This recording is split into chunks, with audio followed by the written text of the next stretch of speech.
think I was wearing this shirt in the last video.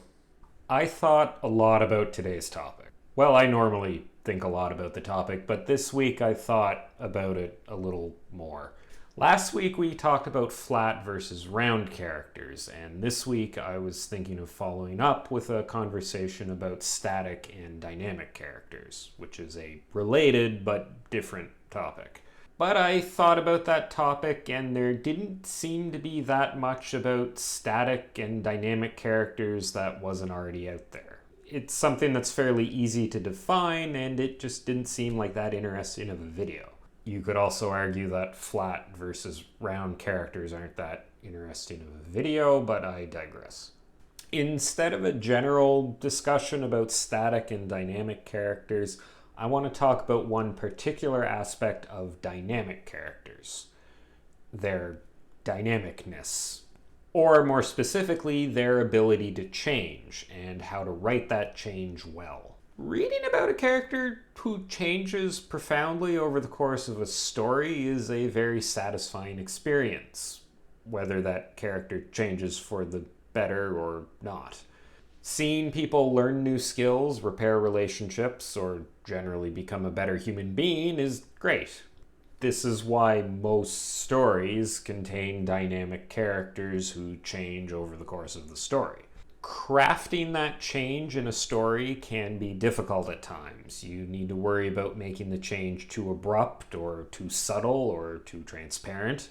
If the change just seems like it's happening to the character because of the plot, or if it doesn't seem like the events that change the character would actually change that character, then you're going to have problems. So to help alleviate those problems, here are 3 tips on writing character change. Hopefully these tips will change you from someone who doesn't know anything about writing character change to someone who knows something about writing character change.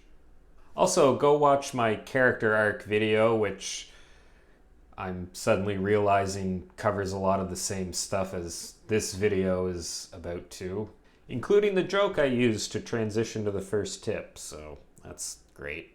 Tip number 1, decide what is changing about the character. This might seem obvious, but it's worth sitting down and figuring out in more detail. There's a lot of different aspects of a character that can change. They might need to become more generous. They might need to learn how to work in a team. They might need to connect better with their family. They might need to become better at swordplay, or making spaghetti sauce, or drawing bubble letters. They might need to overcome their fear of heights, or their fear of public speaking, or their fear of drawing bubble letters. You can break down this change in a bunch of different ways, but ultimately you want to understand what aspects of the character are changing, whether it's something in their belief system, their outlook or perspective, or some skill that they need to master. Probably the most common thing that changes about a character is their proactivity.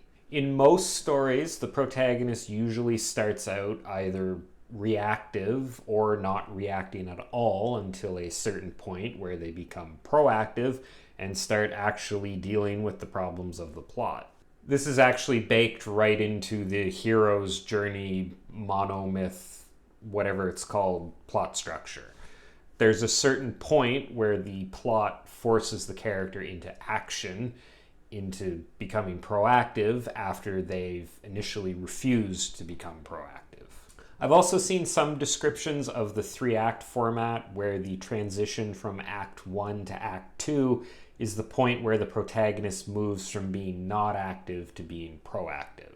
There might be more than one thing about the character that's changing. At the most basic level, they will probably become more proactive and then change in at least one other way. Regardless of how many things are changing about the character, understanding what is changing about the character will help you show this change to the reader. Speaking of, tip number 2, show the status quo, show the character failing and struggling, then show the character succeeding. The first thing you need to do in order to show change is to not show change. You need to establish what needs to change about the character, and I emphasize the word need here. We'll talk more about that later. If they aren't good at something, you need to show them not being good at something. If they have a relationship that they need to work on, you need to show the problems in that relationship. If they need to become proactive, you need to show them refusing the call to do something. After that, at some point in the story, the character is going to begin working on whatever it is they need to change. They'll start practicing the skill or figuring out the relationship or whatever it is. It's important that this work be difficult for them. If things come too easy or things change too fast, the reader won't be engaged. The change will only be satisfying if the character puts the work in. That's not to say that there can't be progress or they can't make small incremental steps towards the change that they need to make, but those steps should be incremental. They shouldn't just suddenly change and become the character that they need to become. Of course, at some point after they've put the work in, you need to show them having changed. A common way to do this is to have the character return to the place where the story started, or have them try something that gave them difficulty in the beginning of the story. This contrast will help to emphasize the change to the reader. The hero's journey has this, I forget what it's called, but there is a point where the character returns to where they started as a changed person. And the purpose of that, I would argue, is to help emphasize that change. Speaking of emphasis, remember when I said the character needs to change? Tip number 3, make sure the character is forced to change. No one likes change. It's heavy, it's dirty, all the coins are different sizes, and rolling them up is just a pain in the ass. Your characters need to have sufficient reason to change. Remaining as they are needs to be either impossible or very difficult. People naturally resist change, especially the kinds of drastic changes that usually befall a protagonist. Unless what the character stands to lose by not changing is severe, then it won't seem realistic that they would pursue the change.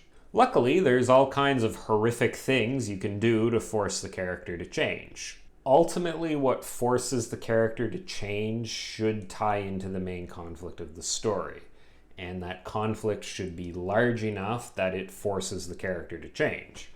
They should either lose something important if they don't change, or they should fail to gain something important if they don't change. I should also say that the way a character changes and what aspect of them changes should be tied into the conflict in some way. There should be a relationship between the two. So make sure the conflict is big enough that it would realistically force the character to change. Take away the option for them to remain unchanged. And remember that if they could resolve the conflict without changing, then they would probably do just that. If you want them to change, you need to force them to change. Just like I'm forced to end this video right here. Well, I'm not really forced to do that. I just really don't feel like editing 45 minutes of me rambling, and you probably don't want to listen to that. So I hope you enjoyed this video and found the advice in it useful. If you want to see more stuff like this, you can check out all my other writing advice related videos and subscribe to my channel. I post new writing advice related videos every Wednesday. Thanks for watching, and I'll see you next time.